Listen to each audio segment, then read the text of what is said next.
the divisional round. And so let's not waste any more time. Let's get right to it with our NFL wild card round recap, as we'll just start out in chronological order and go from there. So Saturday afternoon's game is a game that we all got wrong. All four of us. Wait, you picked the Texans? You yes, picked the Texans? Sir. Yes, oh, sir. okay. I could have sworn I saw nothing but Chargers. Records, I said, let's go. That's 6. I was 6-0. Nice. Okay. Respect. I got you. Okay, so. Well, I was watching TikTok, and they asked CJ Shaun, how does it feel to be an underdog at home? He's like, well, we were an underdog last year to the Browns, and y'all still didn't believe in us. And Wright did that there, Shaun. I said, you know what? That sounds like Coleridge Bernard. That's not CJ talking. That's Coleridge Bernard, and I'm going to ride with them. And during that game, man, it started off real slow. Justin Herbert, man. When you look at the box score, you're going to say Justin Herbert played like shit. If you watch the game, you're going to realize 3 of those picks were all tipped. So, yeah. Derek Stingley, though. Deron Bland Jr. Yeah. Is what we now call him. But, yeah, for the Chargers to go out there and kind of shit the bed, we knew that they were going to be coming in and be dominant and run the football. They signed Ezekiel Elliott. They had all this noise coming in. Excuse me. I think the question needs to come is Justin Herbert really that guy? Because everyone before every season, we do top 5, top 10, and he's had no success in the NFL. But he's always been in there because of strict talent. Now you get that defense. You get the weapons that you need. Yes, you're lacking a receiver, but no one thought Ladd McConkey was going to be what he was going to be. And everyone thought Quentin Johnson could be the next Megatron. So 2 years later, after grabbing Quentin Johnson, you realize that he's really not that good. You get a second-round pick in Ladd McConkey, and he single-handedly kept that team alive. Mm-hmm. That receiving core has to get better. I was a big advocate for them to trade for T. Higgins because Ladd McConkey's all you got. Quentin Johnson had 0 catches and 5 targets. All 5 were drops. And we've seen him have games where he'll catch 2 and $150 and 2 touchdowns, and everyone's like, Quentin Johnson's back. And, you get to see the memes taken away of him saying his mom don't got to work no more. And you see him come back to life, but Will Dissly, Tusker Fisk, and DJ Chark just aren't going to do it for you. And the Texans defense has been mediocre at best. Some games are kind of like the offense. Some games are going to come out and play really well, and some games are not. But to see them kind of come together, and I will sit here and talk about the Niners culture and how it's shit, but this coach is rallying this team, man, and you can't say it's a fluke. DeMeco Ryan is a legit coach, and it's unfortunate that they now have to play the Kansas City Chiefs, and we'll get into that later, but this is a hell of a run for you to go for what they did last year to win a playoff game at home, and for us to say that C.J. Stroud, arguably a top 10 quarterback, to go out there and get a Stephon Diggs. You have the rebirth of Nico Collins and the birth of Tank Dell, and you got Dalton Schultz. You bring in a Joe Mixon, so now you have a solidified run game. The question is, before the season starts, is can they be an AFC contender? Like, they have the roster. C.J. Stroud really came out and just didn't take care of the ball as well as he did the first year. And, yeah, you guys can sit here and say they had film on him, A, B, C, and D, but it's hard, man. You're going into games thinking you're going to have your 3 guys, and I believe the first game, Nico goes down. So they've only had the 3 of them playing maybe once or twice. So all offseason, people are talking about there's too many mouths to feed. How are they going to make it work? And we never really got to see this team fully flourish. And I definitely did not think Daniel Hunter had anything left in the tank. Seeing him in Minnesota and seeing him in Houston, it's like 2 completely different players. So to see this team really rally around, and that we talk about the Ravens, or not the Ravens injuries, we talk about all the teams' injuries in the NFL, and they're missing their starting safety, Jalen Petrie. So they're just – DeMeco Ryan is willing this team together, and as long as you can give Joe Mixon 25 carries for 125 yards, you're going to be sitting pretty. Speaking of Joe Mixon, he went off on Rex Ryan after the game because Rex Ryan said that the Texans would be a bye week for the Chargers. When the Texans were the ones who were playing on their home field and were a division winner, even if it's the AFC South. But Now joining us is none other than the Podfather, Mr. Jaevon. Toddy, how we doing this week, Podfather? Made it in one piece. Okay, by the way, that ticket I sent you earlier, lost by one leg. But that's neither here nor there. We're here now. That's painful. Well, welcome to the show. We appreciate you for joining us. So full context for me on this first game, which the Texans won 32-12. I actually didn't see a lick of this game. I saw the 20 minutes of highlights on YouTube afterwards because I wanted to try and catch up. But to me, and I missed this game because I went to Fresno on Saturday to attend my friend Eric's funeral. And I'll get to that a little bit later. And it is relevant, and I'll get to that a little bit later. But from what I saw from the highlights, like the Chargers drove down the field nonstop to start the game, and they ended up with a field goal and another field goal, and they failed to capitalize on opportunities. And after they got the first two field goals, that's when Justin Herbert just started throwing it up, and those 4 interceptions began. But then the Texans, they just went on a streak of scoring or they scored 5 straight possessions without the Chargers matching it. Then when the Chargers thought that they were going to get back in the game, as Ladd McConkey gets an 86-yard touchdown pass from Justin Herbert,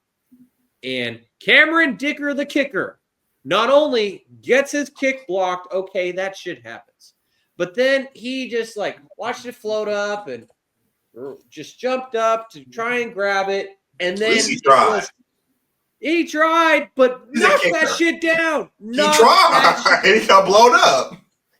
Yeah, it looked to me more like he tried to catch it, but maybe I misunderstood. And also, do you guys know in that situation, if it hits the ground, is it dead or is it a fumble at that? It's a live ball. Oh well. So you would have to pick it up and got hammer time. All right. Well, I mean, Dicker the kicker did what he could, I guess. And as Kevin said, he got absolutely blown up. He got blown. I don't remember the player who blew him up, but it was the player that because I watched that play like 3 times. And it was the player that was standing on the very back end that normally would never do anything on a field goal or extra point attempt because they are behind everyone in the far back. And they're not on that front line trying to at least put a hand up or whatever. And that guy saw the ball up in the air and just ran after Dicker, blew him up, caused the ball to fumble, and then the rest was history. And at that point, that was the game right there. The Chargers lost the game early when they failed to capitalize on their early drives when the Texans weren't doing much. But then for that play to happen where it's a 3-point swing, that to me was the end of the game. And then obviously the Texans go on to win 32-12. But Toddy, what were your takeaways from this game? I mean, kind of just going into the game itself, it just seemed like Herbert and the boys, they came out ready to play. I think on the first 2 drives they scored field goals, weren't able to punch it in at all. But I really think the Chargers defense was playing well early. Like they were getting pressure on CJ Stroud. Joey Bosa had a couple of sacks. Khalil Mack was causing pressures on the opposite end. And I feel like the turning point in the game was the fumbled snap on 3rd and 26 when CJ fumbled the snap and threw the ball for a first down on their side of the field. At that point in time, you were thinking they were going to get a stop, or the Chargers were going to get another stop, and they were going to end up scoring because the field position would have ended up flipping. They would end up getting good field position, possibly having the ball on their side of the field. I don't really know what happened after that. I mean, the momentum ended up changing after that play, and the Texans scored on that drive.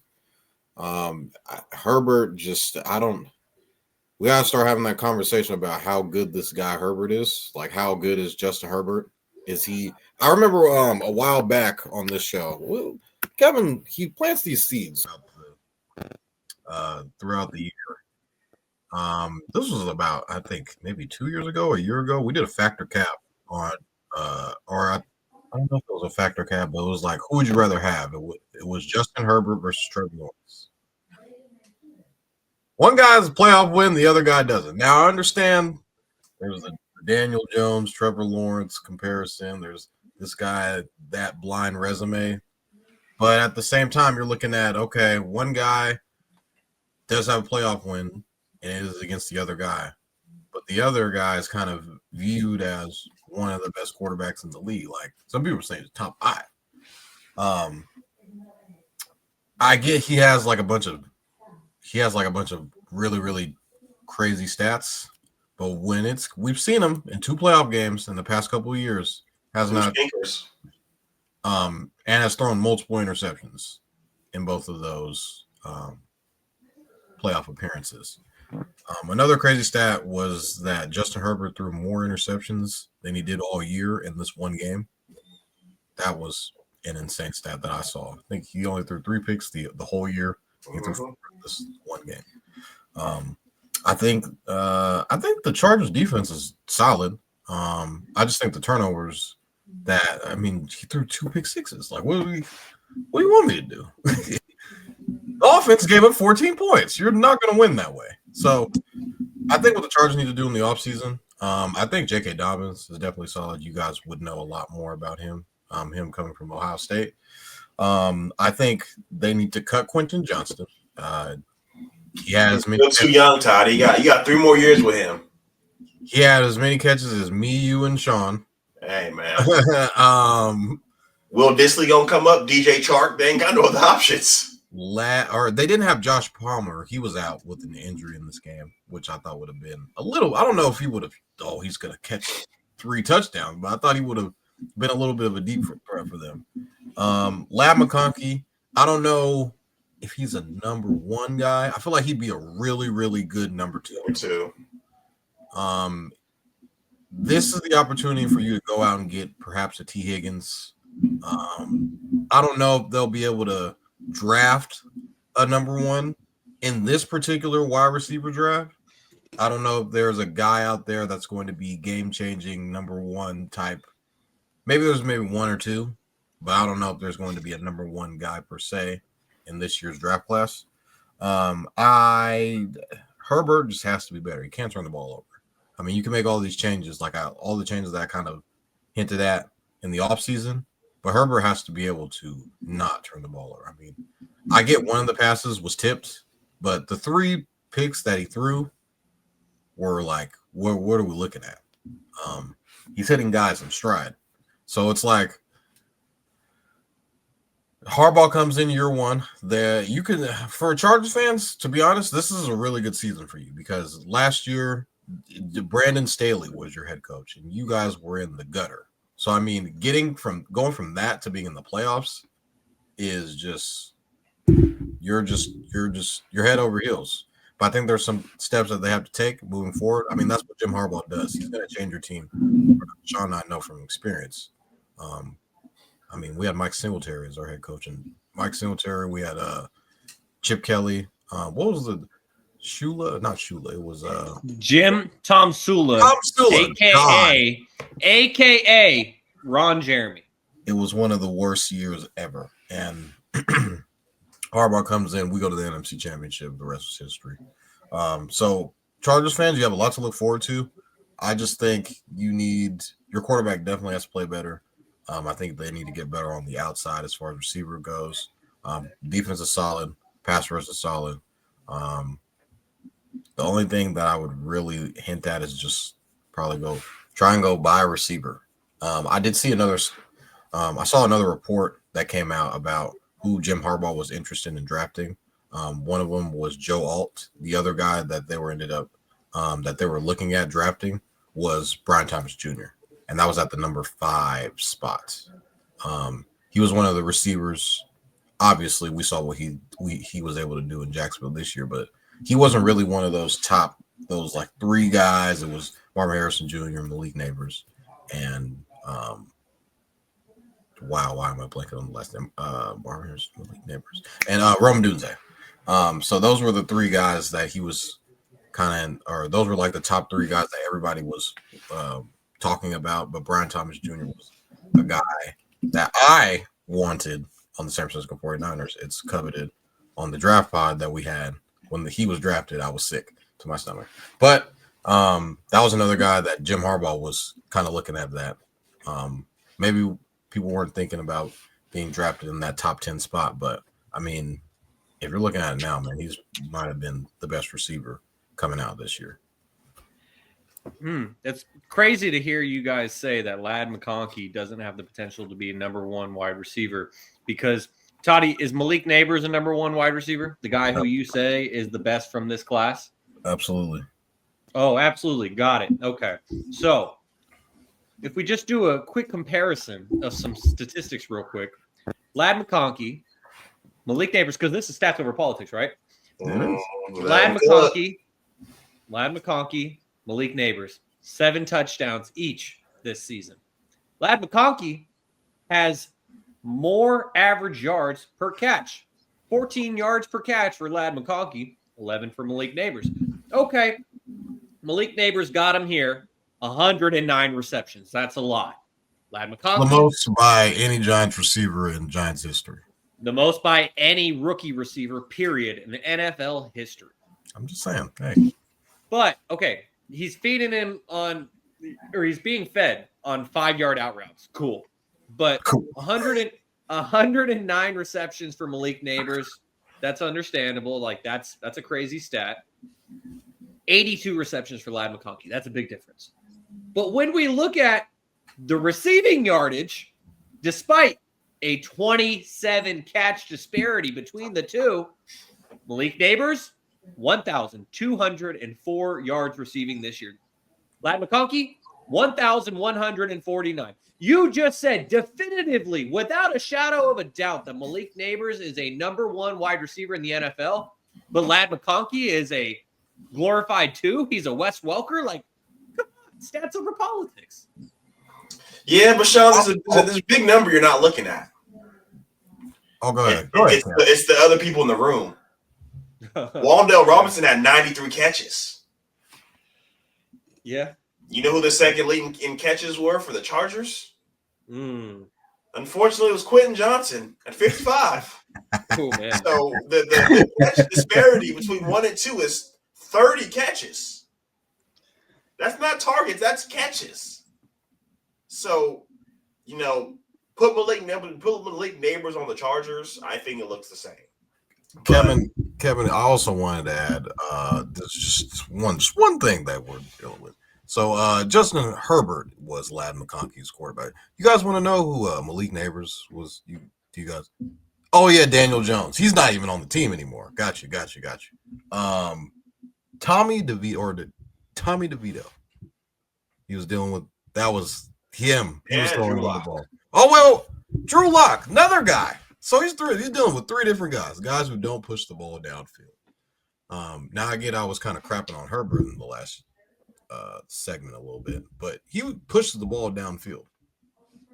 These 5-yard out routes is all he can get because it's part of the scheme. It's like we only got this amount of time to throw the ball, but I mean, Shador on the way, so maybe we'll see a little bit of a okay. jump. I know Kevin rolls his eyes at that, but we don't need them in the NFC East, brother.